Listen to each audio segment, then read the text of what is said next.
start off with Tom D'Angelo from the Palm Beach Post. Tom? Hey, Zach, how you doing? Good. How you doing? Good. You've been around Miami for a long time, and a lot of big games. You won with them. You lost your share. What would a win against a team like this? You haven't played many number ones, in a game like this too. What could that mean for not just you guys in the moment in the bubble, but long term for the program? I mean, it's no secret we're going against the number one ranked team in the country. So obviously, being number 14 and a win like this, better program, they probably do a whole lot for recruiting and whatnot, but also just mainly for the confidence of this team and the guys that we have here. Got to win big games to be a big team. So, it'll help propel us forward like that. Thank you. No problem. We'll go now to David Wilson from the Miami Herald. David. Hey, Zach. I know we've talked a lot about how much they've kind of lost on offense from last year, but obviously their tackles are, two guys who are back. And particularly Evan Neal is the guy who's kind of popped up on All-American, preseason All-American list. Just what has stood out about their tackles? What makes those guys difficult? I mean, they got size. Those are big dudes, long arms. They're powerful.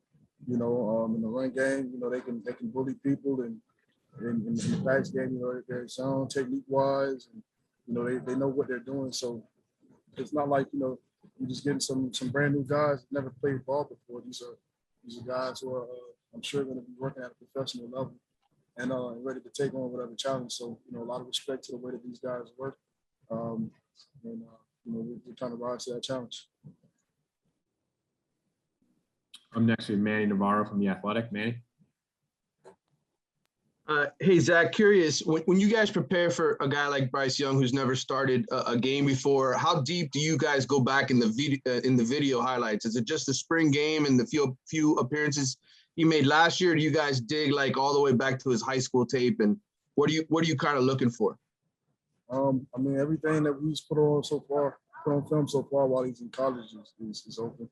If you want to go really far back and see what he was doing to be ranked number one overall, then you go back to the high school film and you see what he was doing. But I think the most important thing is to see how he's showing on film versus other college talent, and what he's able to do right now. Of course, the spring game is going to be huge. We'll have a whole lot of film on him, but we have a good idea of what type of ability he has, and again, that's just another strong point for that team. And I'm curious, just your assessment of watching him. Does he remind you of any guys you faced before? Is he totally different? What are some of his strengths when you watch him sort of operate? I mean, he's a mobile guy. He's a real athletic quarterback.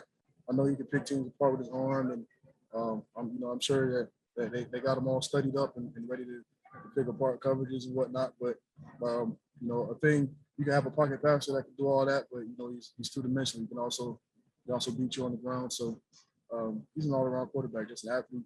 I don't know what comparisons I would draw. I just say he's his own animal. We'll go now to Cal Friedman from WVUM. Cal. Zach, I wanted to ask about the adjustments that you made this offseason. Obviously, the transition from linebacker to defensive end, but then on Monday, we were told that you were playing the best football that you've played since coming to campus. I wanted to ask how you felt about going into this season, your confidence levels going into Alabama. It's everything that comes with playing the first game of the season. You got that. I don't want to. It's not anxiety. It's just it's excitement. That builds up in you. It's been building up for a while, and obviously I'm a lot more excited to be able to show what I can do at this position. But I'm just going through the motions, and not going through the motions in like the bad way, but going through the motions, learning the position, understanding my role, and figuring out what works best for me with my skill set. Allowed me to go on the field, and I'm just excited to bring that out with the team.